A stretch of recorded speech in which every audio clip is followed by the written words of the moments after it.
Good evening and welcome to Monday's calendar. Yes, hello. Thank you for joining us. Here are tonight's main stories.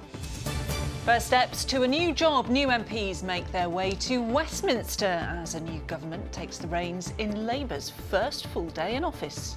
What a place to turn up on your first day of work on a Monday morning, and I really feel so proud to be here representing the place that I grew up, Penistone and Stocksbridge, and very much feel the people who put their trust in me stood behind me here today.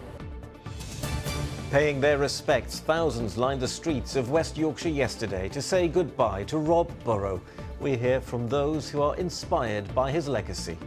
As a small player myself, and he was up here to it inspires me to play and carry on like he did. He was a brilliant player for this club and for Leeds, and that I'm going to look up to him. Inclusivity campaign, the new report which found worshippers want more space in mosques for women and children. Friday, all those MPs are exhausted from the campaign, and yet Monday morning they had to hit the... A big event where the machines are massive.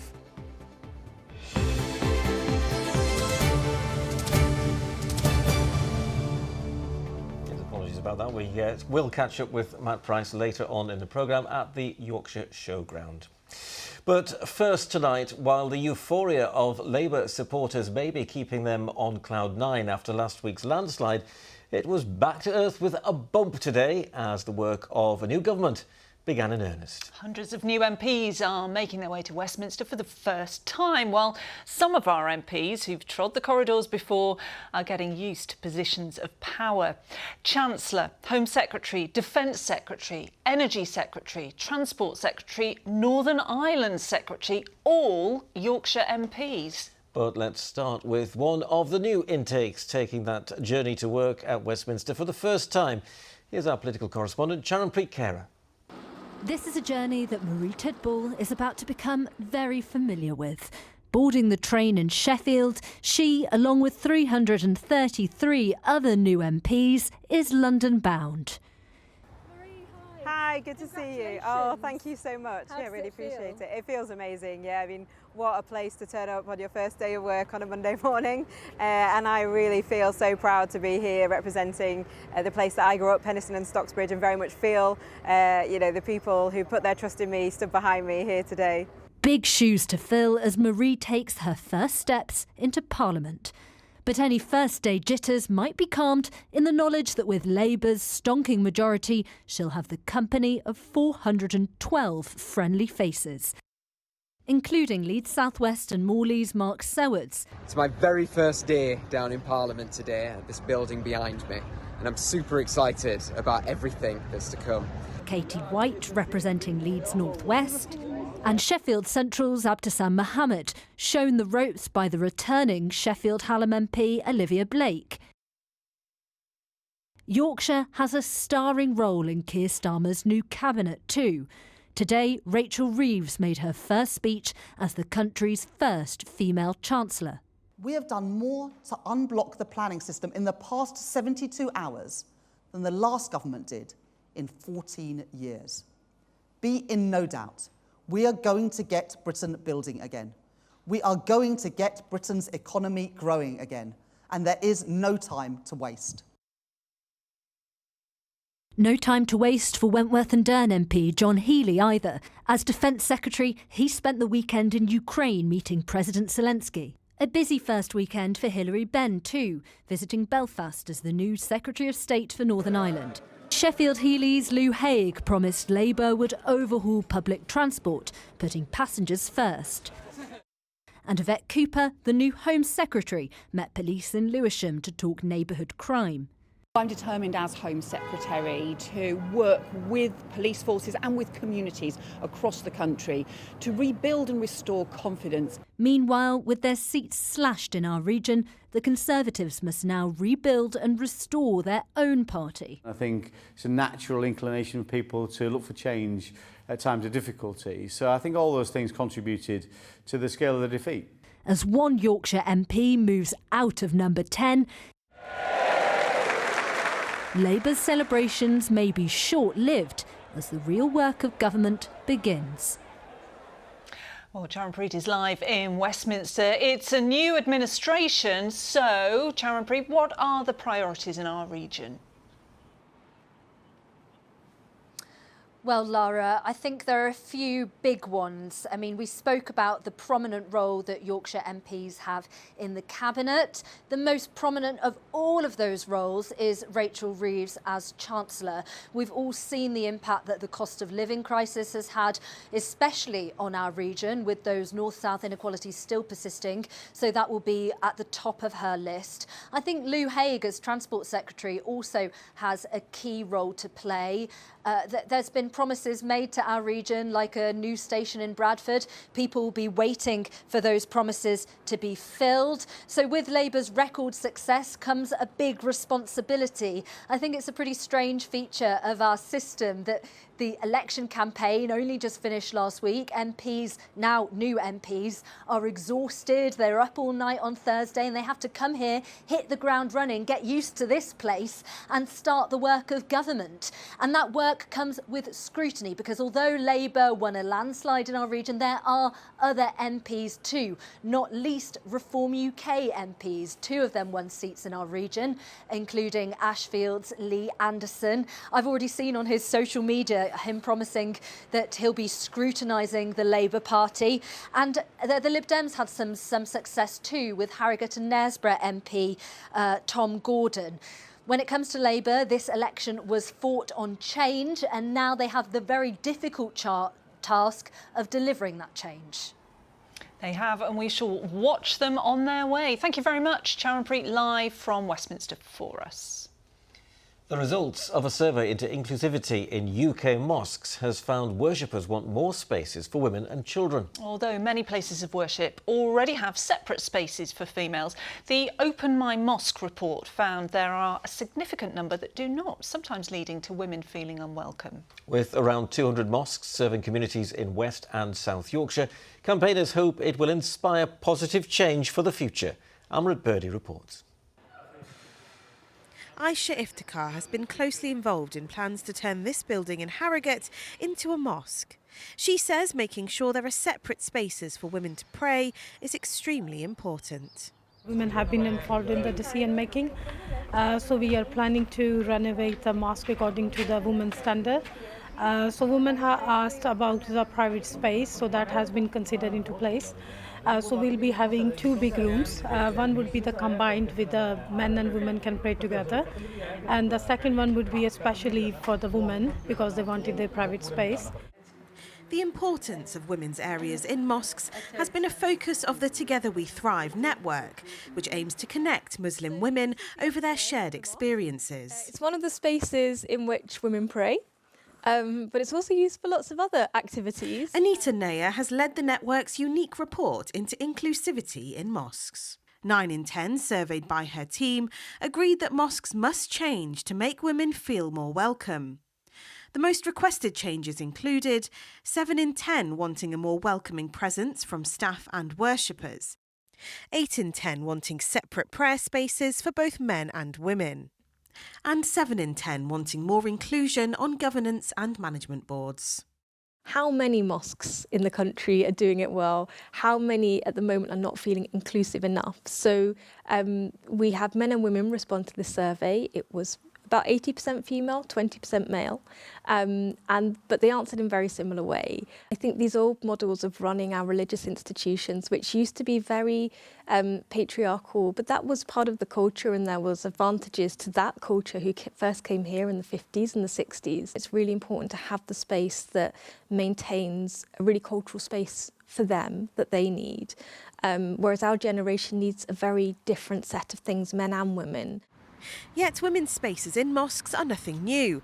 In fact, according to some Islamic scholars, the mosques referenced in the Quran were mixed. When we look at the Islamic history and the examples of our Prophet Muhammad, peace be upon him, we find that the examples of the mosques, we had women and men both within the mosques and, running the mosque and also interacting. So we want to continue those traditions. The Muslim Council of Britain says the survey has sparked an important conversation, but there are already plenty of mosques that are welcoming to all. It gives us a snapshot of what's happening. It's not the full picture as it may be, because as Muslims we're very diverse. We come from different cultures, different backgrounds, and we do things quite differently as well. Those behind the Open My Mosque report believe there should be a change of law to give equality to not just Muslim women, but women of all faiths in their place of worship.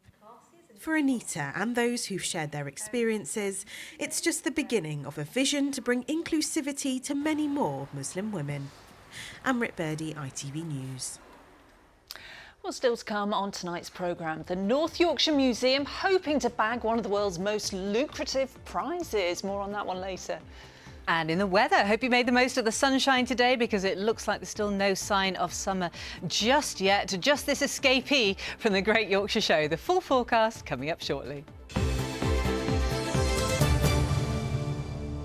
More of the day's news, and 4 teenagers have been arrested on suspicion of affray and possession of a firearm with intent to endanger life after an incident in Leeds on Sunday afternoon. Police were called to Brownhill Terrace in Hare Hills shortly after 3 p.m. to report that 2 armed youths were running through Foundry Approach in Gipton. 3 machetes and a handgun were recovered by police. All 4 males aged between 15 and 18 remain in custody. Residents in York will have to pay more than £46 per year for their garden waste to be collected after a new scheme was announced by the council. The service starts on the 5th of August and will run for 40 weeks per year.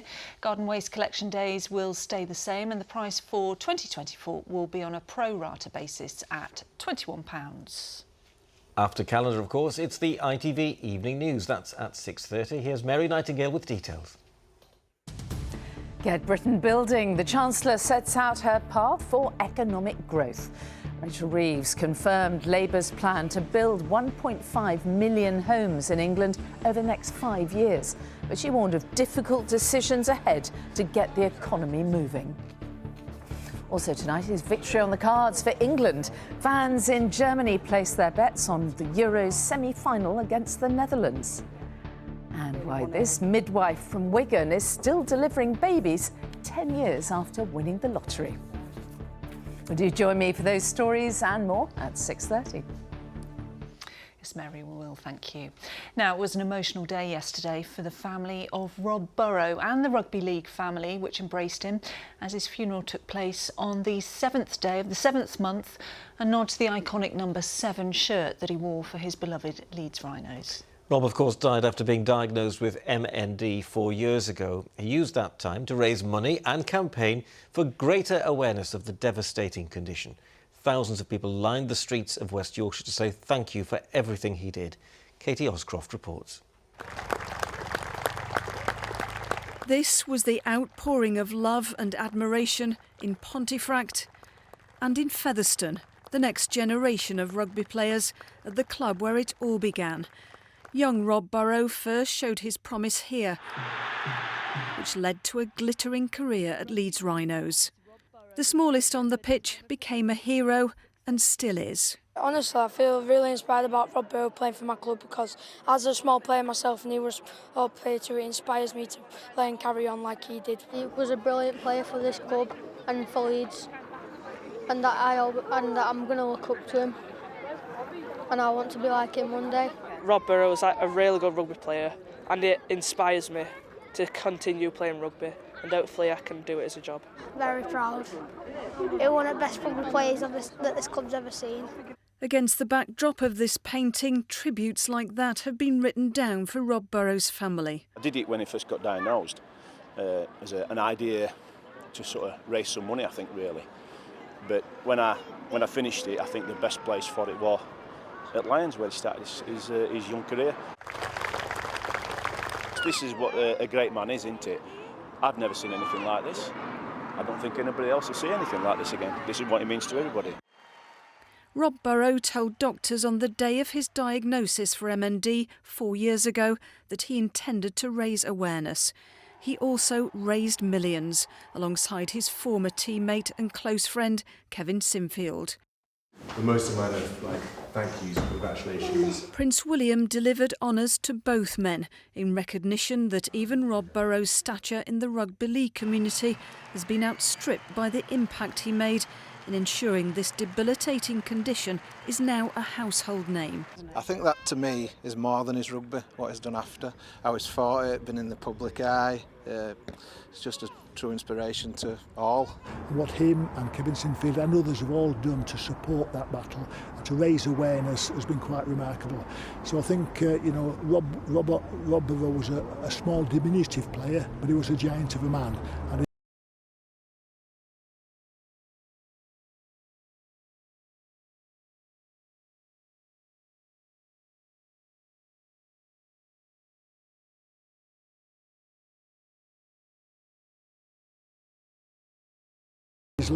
he will leave a lasting legacy. After a private funeral service, applause before Featherstone Rovers played their match. There will also be a civic reception in Leeds later this week, and in time a permanent memorial to a man who made his mark on so many people's lives. Well, Katie's in the studio with us now. A sincere and heartfelt send-off from thousands of people, Katie. Ian, yes, very emotional, but also uplifting to see so many people there with admiration not just for Rob's great rugby skills, but also for everything he did for MND. And Katie, Rob raised millions, didn't he, for MND research and also for the new centre, and that continues. Yes, Lauren, there's fresh impetus since Rob died. Now, that centre will cost 6.8 million, 6.1 of that is in. But back in 2021, the last government promised £50 million for research. And a year ago, the Burrow family criticised the length of time it was taking to filter through to those world-renowned scientists in Sheffield who were so close to a cure. Well, the government said today £40 million has been allocated. The system is the remainder has to be applied for, and it could take until 2027 to get through to researchers who say they've tried and failed in the past to speed things up. OK, thank you very much, Katie. Now to the North Yorkshire market town, which is proving that it has some serious firepower when it comes to the arts. It might be tiny in comparison, but Skipton's Craven Museum is taking on some of the country's most famous arts and culture venues for the most lucrative museums prize in the world. It's down to the final 5 in the Art Fund Museum of the Year 2024, which will be awarded later this week. So we've sent Michael Billington to find out just what it was that caught the judges' eyes. Nestled in the gateway to the Dales, this is the small museum up against some big competition.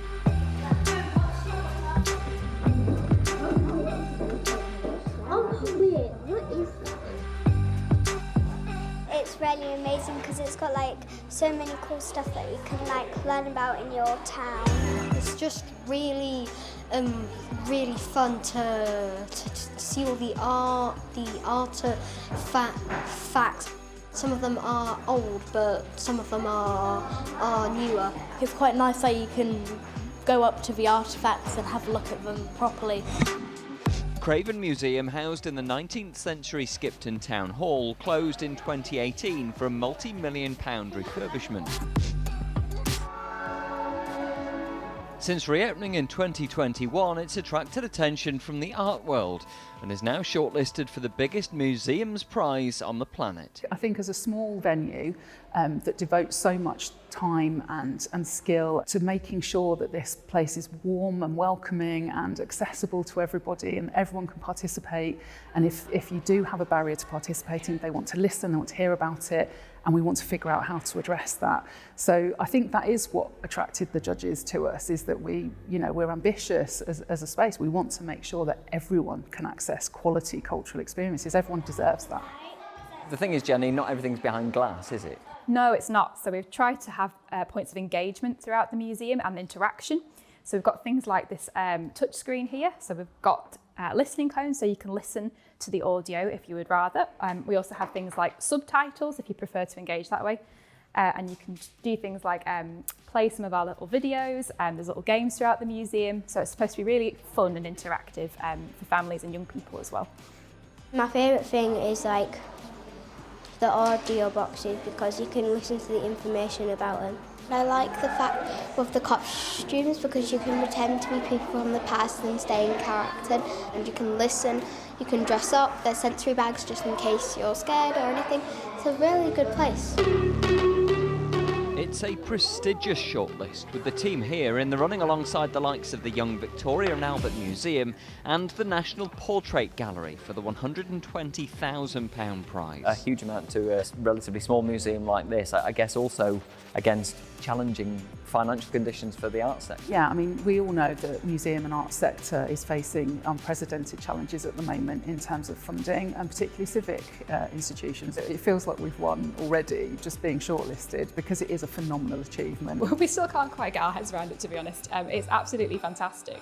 To be alongside those organisations is just amazing. Do you feel like you're punching above your weight almost? Yes, definitely, yes. It's lovely having it recognised, but yes, it does feel as if it's surreal. Yeah, it's great to see Craven Museum's hard work being recognised. Now that it's hard to believe, but there is sport other than the Euros and Wimbledon. Would you actually believe it? And Leeds boxer Josh Warrington admits he'll be the underdog when he steps into the ring at Wembley in September. The two-time former world champion, who today was playing pool and throwing axes at a theme pub in Leeds, will step up a weight to super feather to challenge IBF champion Anthony Corchese. I realise I'm in for a big fight. You know, some people may think that I'm being used as like a just cannon fodder, but this is one of them where I've got the fear factor about me. I know what I'm in for, but I also know it's a chance to make even more issues for myself. A two-weight, three-time world champion will look bad on the CV. Now, it's a staple in the agricultural calendar for thousands of people right across our region, and final preparations are being made for the 165th Great Yorkshire Show. It comes around quickly, doesn't it? The animals are all on site in Harrogate. The bunting is in place. Stalls are set up. And for now, well, the weather is behaving. Fingers crossed. More on that in a moment. Yeah, for those who are showing their livestock, it's a chance to promote all that's good about farming and help teach people about where food actually comes from. Well, our man Matt Price is live at the showground for us tonight. Dressed appropriately, I hope, Matt. No Wellingtons, though. Dressed to impress. This is the calm before the storm at the showground, and I mean a quite literal storm. We'll talk more about that in a moment. But good evening from Harrogate. Well, final preparations have been taking place for the 165th Great Yorkshire Show. Now, over the next few days, there'll be something like 2,000 shows on here. 9,000 rosettes will be handed out, 220 trophies given away, and one live news TV programme as we come live from the showground tomorrow night at 6 o'clock. Now, a little earlier, I caught up with Charles Mills, who is the show director. It's his last year as show director, and I asked him, as tickets have now sold out, why people keep on coming back to this event. Well, there's so much to see, whether it's cattle, sheep, pigs, whatever. There's just something here for everybody. And actually, it's a great place for people to socialise, to get together, maybe only see each other once a year, and this is the place to do it. How important is it to have this show? It teaches a lot of people about the food chain, where our food comes from. Yeah, it is. It's a great opportunity for farmers to explain to the public, yeah, as you say, where the food comes from, because most people think it comes from Tesco or wherever, but no, it comes from farmers at the beginning. Well, moving away from the animals, and there is so much more that people can do at the showground. They can get involved and have a look at some of the massive machinery that's here. Take a look at this, a giant combine harvester sitting in the centre of the showground. Do come and have a look at that if you've got time. But people can also come and explore some of the food stores, enjoying Yorkshire produce, and also visit the clothes stands as well, where umbrellas and wellies are likely to be order of the day. We're expecting some heavy rain over the next few days or so here. But this is Yorkshire. The show will go on. One thing that we are particularly pleased about, cameraman Richard and I, is the introduction of a real ale tent, which is where you'll find us a bit later. Yes, Matt, don't enjoy yourselves too much, will you? And we'll be there tomorrow night, as Matt said. We certainly will, yes. Very much looking forward to it, and looking forward to seeing all those animals. Absolutely. Well, let's see what the weather's going to be like then. Here's Emma Jessen with the details. Good visibility on the horizon. Tiri, sponsors ITV Yorkshire Weather. Hello there, thank you for the build-up and a very good evening to you. Well, summer still eludes us and we are, of course, getting very excited about the Great Yorkshire Show, which runs from Tuesday to Friday. It looks like Friday is going to be the best day in terms of dryness. A wet and windy start to tomorrow, but turning drier and more humid into the afternoon. Each of the 4 evenings are actually going to be quite pleasant. Rather cloudy, though, throughout, with showers or longer spells of rain on Wednesday and Thursday. And actually, temperatures after tomorrow a good 2 or 3 degrees below where they should be for the time of year. That's because we're still on the wrong side of the jet stream to the north of it, and you can see by the cooler temperatures that we are below par. I think summer is really confined to south and southeastern parts of Europe, but even there, temperatures in the 30s and 40s, that's probably too hot for most of us. Rewinding to the next few hours, you can see things are starting to cloud up from the south ahead of the change which is coming overnight, so I hope you made the most of today's sunshine. That was the last that we see of summer for the next few days. This rain pulsing northwards during the early hours of the morning, but temperatures at least holding up a good 10 degrees above where they were last night. The breeze starts to get up as well as we head into tomorrow morning. Talking of which, the sun's up at 4:48, sets at 9:35. It's a wet and blustery start to Tuesday. We are expecting gusts of 30-40 miles an hour over the tops of higher ground, particularly around the Peak District. But into the afternoon, as you can see, it does clear. We've got a humid, cloudy afternoon. 22 is 72 Fahrenheit. It should stay dry by the evening, though, when the calendar team are there. And then we're expecting the next few days to be a little bit unsettled, turning drier as we head towards Friday. For Thursday and Friday, yes, always a little bit drier, but the showers never too far away. That's your weather up to date. Here's your pollen. TUI sponsors ITV Yorkshire Weather.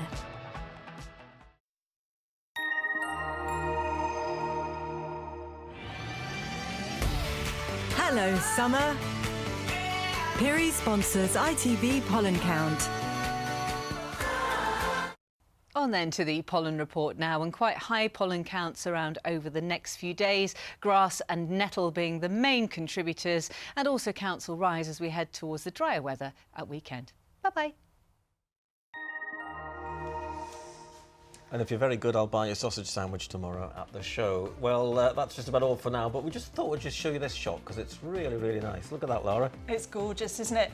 It might not be sunny tomorrow, so I'm going to be packing a cagoule, but it will still be a great day at the Great Yorkshire Show. Yeah, if you're there, we'll see you. For now, though, bye-bye. Bye-bye.